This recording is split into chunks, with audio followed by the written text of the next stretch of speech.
I'm Stephen Benoon. You're watching Israeli News Live. Very troubling day here in the state of Florida. We are up here in Orlando, down in Parkland, Florida. Very tragic scene there. Earlier today, when we were covering a quick news about a drone strike over in Israel there, where the Syrian government targeted an Israeli drone on the Golan border, we were just hearing this moments after this shooting had happened.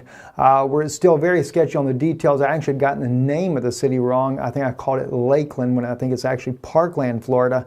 But anyway, I wanted to correct that as well. But anyway, a shooting at Florida High School has left 17 people dead, according to the local sheriff's office there. Said a lone attacker opened fire outside of the Marjory Stoneman Douglas High School near the end of the school day, then proceeded inside and continued shooting. He left 17 people dead, according to the report, and at least a dozen injured. Broward County Sheriff Scott Israel confirmed to the media.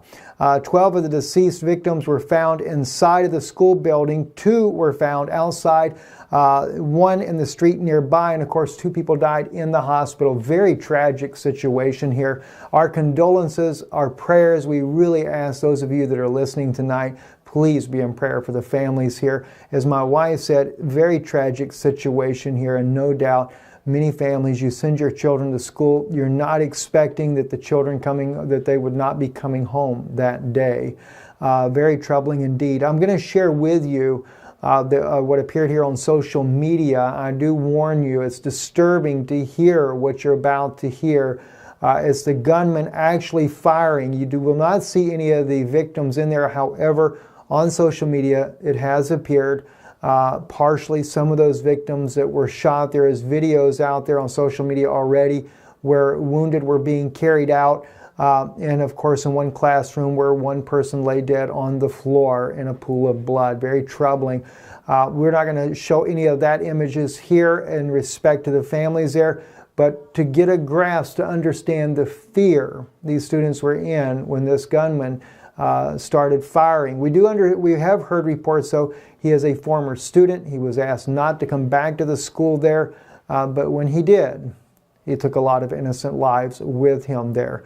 Let's go to that next Twitter part there. That's this particular video here.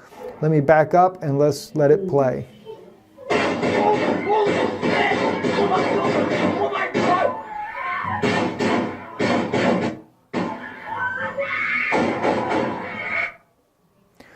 That's to give you an idea just exactly what these students were going through, the terrorization that was happening there.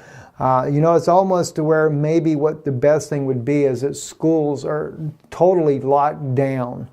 I know my wife, when she was a substitute teacher for one Florida school, back before we went overseas to Europe several years ago, there was no access for parents to be able to come in, or students, without going through pretty tight security there. And I think it's really what Florida does need now. I know that the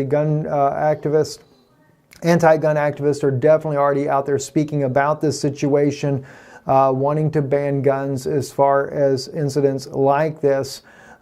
Certainly should be to where children cannot use weapons whatsoever. I know there's some issues about that. But anyway, that's a totally different subject. We're not here to get into that issue today. But again, very tragic situation in Florida tonight. Many families grieving, and our hearts and condolences to these families. Certainly our hearts are with you this evening. I'm Stephen Benoon with Israeli News Live, Erev Tov, on this very somber day here in the state of Florida.